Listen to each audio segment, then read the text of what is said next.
ఎరుగని బాటసారికి అనుబంధమై వచ్చింది ఒక దేవత. ఆ ఆ ఆ బంధమంటూ ఎరుగని బాటసారికి అనుబంధమై వచ్చింది ఒక దేవత.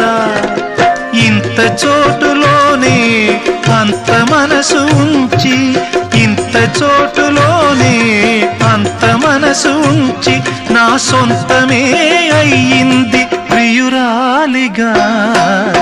ముద్దబంతి నవ్వులో మూగ బాసలు, మూసి ఉన్న రెప్పలపై ప్రేమ లేఖలు. ముద్దబంతి నవ్వు